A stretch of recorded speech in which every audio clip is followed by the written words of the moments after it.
So Emmanuel Acho on if Baker Mayfield is costing himself a big payday with the upcoming contract that he is likely to sign with the Browns. This is from FS1. Speak for yourself. He's not, fellas.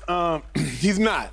Let me tell you all the ways to acquire wealth in the NFL. How do I know so? Because I never had to do it. So I wasn't so far in the forest that I couldn't see the trees. I was on the outside looking at all the trees, looking at the animals, looking at the roots. The ways to acquire wealth in the NFL are two options. First and foremost, individually, you go out there and ball. Even if your team don't ball, if you ball, you're going to get paid. Look at guys like Deshaun Watson. Deshaun Watson, he balled. Team was 4-12. Obviously, he got paid before the season, but he was going to get paid regardless because he's a baller. Second way, Bucky Brooks, to get paid, your team can ball. Look no further than Joe Flacco. He became the highest paid quarterback in NFL history. $120 million over 6 years. That was a lifetime of that contract. Not because he balled. Joe Flacco had 22 touchdowns, 10 interceptions the year he got paid. Joe Flacco had a 59% completion percentage the year he got paid. But the Baltimore Ravens won the Super Bowl. If you all are not too old to remember or too old to forget, they didn't win that Super Bowl in part because of Flacco. Now, he balled during the course of that playoffs. He was in his bag. But Ray Lewis and all the hype and all the drama and the defense standing up, power outage, etc. So nonetheless, you got two ways to get paid in the NFL. You can ball or your team can ball. Baker Mayfield is the furthest thing from balling right now. Let's welcome in Tim Bielik, reporter for the Plain Dealer and cleveland.com. Tim, to his point, I don't think the Browns expect him to go out and put up a huge number. We've talked on this show before.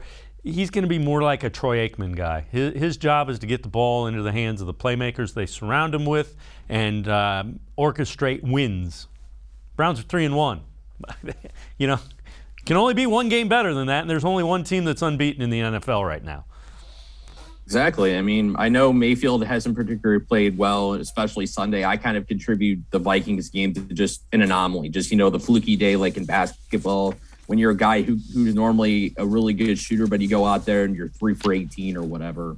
Those days happen, and that happened to Baker on Sunday against the Vikings. Now, it hurts him individually, at least right now, because I got my quarterback power rankings that come out on Thursday. I'm going to have Mayfield outside the top 15 for the first time this season. Just, he really hasn't had a good last 2 weeks. He hasn't performed like you would expect, but still a lot of time for him to really get back to where he should be. But, I agree with Emmanuel's point about how, he's got to be good or his team is good. Right now, his team is good.